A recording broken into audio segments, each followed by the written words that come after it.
And of course, Kev Murphy will be our boundary rider, providing all the colour in today's telecast.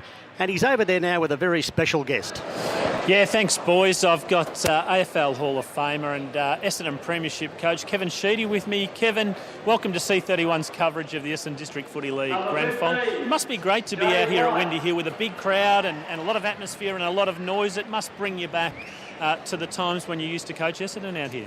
Look, many memories, obviously, but just seen a terrific win here coming with Keeler, obviously over the last sort of 8 minutes. They kicked 3 goals and won themselves a premiership. So, look, haven't been back here for quite some time, to be honest, after being up in Western Sydney with the Giants.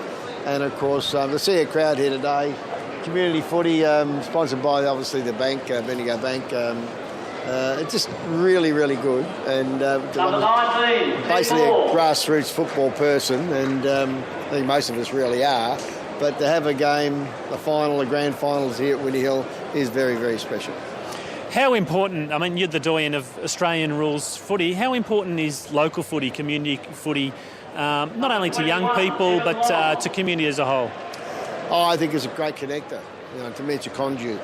And I've often used it as a very important sort of leeway into making sure that particularly the fans that are around Australia, not only here in Victoria but also around the whole of Australia, you get to the clubs, you go out and you talk to why we do things, what we're trying to work at in the AFL, and make sure that it sort of seeps down right through the whole of the game across Australia. And look, being up in New South Wales and being over in West Australia recently and South Australia, community footy's still at a very, very good level, and the standard was been pretty good. I like the standard there. I really enjoyed that game.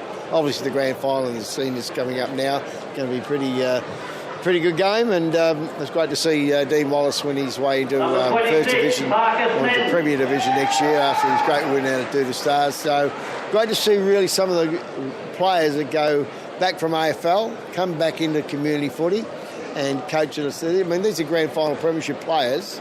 And, of course, we got another one out here today, coaching, obviously, Greenvale. And when you see that happening, you know that it's just a good blend. And just finally, you've spent a lot of time, obviously, out here to Windy Hill and in the suburb of Essendon. And, of course, many of these clubs like Aberfeldy and Greenvale and Strathmore, the really big clubs out in the Essendon District League, they've had a pretty good affinity with the Essendon Football Club over the years, haven't they? Oh, look, I think, well, I was just saying at as a guest speaker at the luncheon before, Mark Thompson, Premiership AFL, Essendon District League, Mark Harvey, coach of Fremantle, and Matty Egan, just from down Oak Park. He's just coached Essendon in the last couple of games this year. So, and there's 2 400-game players in the AFL, umpires, in the AFL that come out of this local Essendon District League. So I think they should be very, very proud, everybody in the community here, of what they've produced to push through to perhaps what really helps run the AFL, and that are people from the grassroots clubs. Well, thanks for your time this afternoon on C31 Sports Grand Final coverage. All the best today. Now, do you have a tip for us? You haven't followed the league intensely throughout the season, but are you leaning either way? Oh, look, I hope Aberfeldy do win because they've been beaten quite a number of times. They haven't won one for a while. I've been out to 4 or 5 of the clubs in the Essendon District League recently. And, look, I like to see people at clubs that really put the hard effort in. They don't always win it, but sometimes. I mean, they got beat by a couple of points last year. You like to see them win one. And, from an AFL point of view, I'd like to wish... I would like to really wish the Western Bulldogs and the Tigers all the best, because whilst it looks like Western Australia is going to run the grand final at the moment, but we've got to make sure that our clubs here in Victoria go well. Thanks for joining us, Kevin Sheedy. What a great way to kick off our grand final coverage on Channel 31 on Saturday afternoon. Back to you, fellas. Thanks very much, Kev. 2 Kevs there, Murphy and Sheedy. The bloke on the right got a few more kicks in his career than the bloke on the left.